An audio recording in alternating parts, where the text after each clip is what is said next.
The president today announced the creation of something called a Patriotic Education Commission. It would be designed to combat something called critical race theory, which is the lunatic lie that teaches our children some people are inherently worse than others. Some are morally tainted because of their skin color. That is the definition of racist propaganda. It's hard to believe that exists in our country, but it's flourishing. And the president said that explicitly. Watch. Critical race theory, the 1619 Project, and the crusade against American history is toxic propaganda, ideological poison that, if not removed, will dissolve the civic bonds that tie us together, will destroy our country.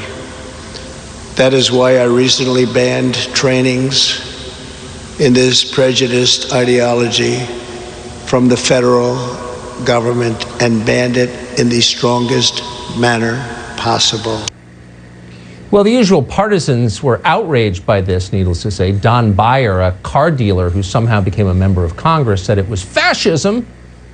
But the geniuses were silent in June when the people behind the New York Times 1619 Project, effectively the Bible of critical race theorists, encouraged rioters to destroy private property in the name of racial justice.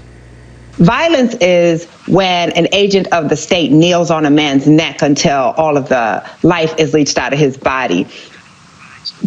Destroying property which can be replaced is not violence. And to put those things, to use the exact same language to describe those two things, I think really it's not moral. When did dumb, violent people get so much power in this country? By the way, if that woman's private property was destroyed, I bet she'd be saying something very different. So the president's decision to ban critical race theory indoctrinations at the federal agencies earlier this month was an important step. But you'd be wrong if you thought this poison is confined only to the U.S. government. Just about every single K-12 school in America has ramped up their propaganda efforts this year to teach children that this is a fundamentally bad country, that some people are fundamentally flawed because of the way they look, and that the whole American experiment is basically essentially racist and therefore immoral. Even though the 1619 Project contains fundamental and verifiable historical falsehoods, it's garbage, it's not real history, teachers in Chicago, Newark, New Jersey, and Washington are already using it in their classrooms. No one stopped them, so they are. We're going to look back on this in shame and horror. Even schools that haven't specifically adopted the 1619 Project are taking a similar approach. Sometimes they're even more radical. This show has obtained a lesson plan from the Buffalo public school system that goes far beyond teaching bad history and deliberately advances the agenda of Black Lives Matter, of a political organization. For example, one lesson plan teaches 4th and 5th graders to question the importance of their parents, of their own mothers and fathers. The lesson plan instructs teachers to discuss various, quote, guiding principles with students, including so-called black villages that assist in the, and we're quoting now, disruption of Western nuclear family dynamics and a return to the collective village that takes care of each other. They're teaching this to your kids, that your family should be destroyed. Why are we allowing this? You know what this is. It's an all-out war on the most important thing we have, which is the American family, the one thing that could help bring back some of our corroding cities. Nothing else has worked. We've spent over $1 trillion. It hasn't worked. That's demonstrable. Families do work, and anyone who's emerged from a place like that, of any background or color, can tell you families are essential. And yet they're teaching children that families, their families, are the problem. Another lesson plan explains to 2nd, 3rd, and 4th graders that, quote, the need for the BLM movement. Oh, okay.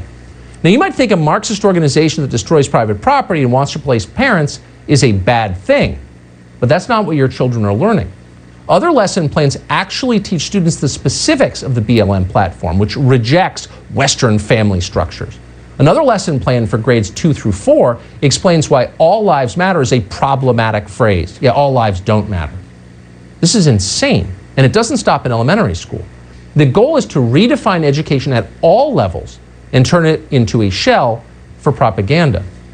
At the Thomas Jefferson School for Science and Technology in Alexandria, probably the best public school in the United States, officials are eliminating their merit-based admissions system. Why? In the name of diversity. They've replaced a rigorous application process with a random lottery system. Will the school survive? No, of course not. It will not be the best school in the country. They just wrecked it. In a few years, there might not be any top schools left in this country. Critical race theory, though, will probably flourish, and that's the whole point. Why are we letting this happen to our children? Max Eden is a senior fellow at the Manhattan Institute. He joins us tonight. Max, thanks so much for coming on. How widespread is this poison? And it is poison. Yeah, you know, Tucker, it's hard to get a good grasp at exactly how widespread it is. You know, you see things on social media. You would like to think they're anecdotes, but when you see a school district like Buffalo just put that out there as though they're proud of it, it's cause for deep alarm. I mean, that came from the school district's Department of Culturally Responsive Education, right? And New York State adopted statewide standards in culturally responsive education, the architect of which was an education professor who has literally said that it is white supremacism to expect black students to read and speak American Standard English.